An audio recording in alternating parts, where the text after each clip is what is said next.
Assalamu alaikum dear students, hopefully you will be fine. So let's start today's lesson. Today we are going to start chapter number 1 of grade 10 gaseous exchange part 1. Let's talk about the respiration first.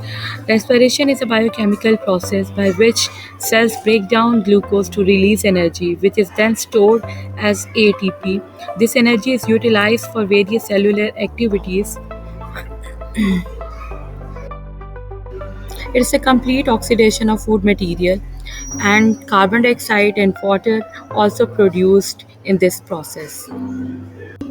Organisms get the oxygen needed for cellular respiration from their environment and provide it to their cells.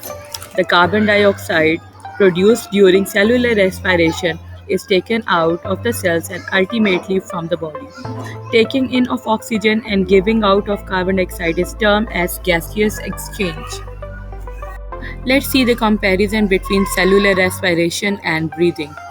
Respiration is a biochemical process by which cells break down glucose, while breathing is the physical process during which there is movement of air into and out of the breathing surface, that is lungs.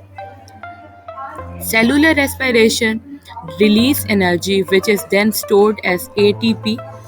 This energy is utilized for various cellular activities, while breathing consists of two phases, inspiration and expiration.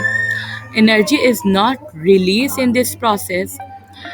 Cellular respiration happens on cellular level, while breathing happens on organismic level or individual level.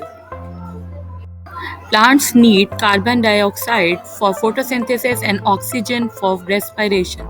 Plants have no organs or systems for the exchange of gases with the environment, so every cell of the body exchange gases with the environment by its own. The leaves and young stems have stomata in their epidermis, and the gaseous exchange occurs through the stomata. The inner cells of leaves and stems also have air spaces among them, which help in the exchange of gases. Leaf cells face two situations.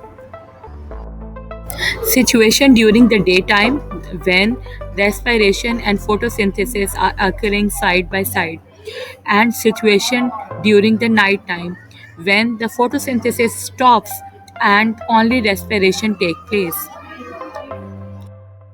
During the daytime, when the mesophyll cells of leaves are carrying out photosynthesis and respiration side by side, the oxygen produced in photosynthesis is utilized in cellular respiration. Similarly, the carbon dioxide produced during cellular respiration is utilized in photosynthesis. While during the night time, when there is no photosynthesis occurring, the leaf cells get oxygen from the environment and release carbon dioxide through stomata. Gaseous exchange in plants also occur through lenticels and cuticles. In woody stems and mature roots, the entire surface is covered by the bark, which is impervious to gases or water. However, there are certain pores in the layer of bark. These are called the lenticels. The lenticels allow the air to pass through them. Gases diffuse in and out of the general surface of the young roots. The gases are found in the soil surrounding the roots. The aquatic plants get the oxygen dissolved in water and release carbon dioxide in the water. Hopefully, you understood the process of gaseous exchange in plants. Thanks for watching. Like the video and subscribe the channel.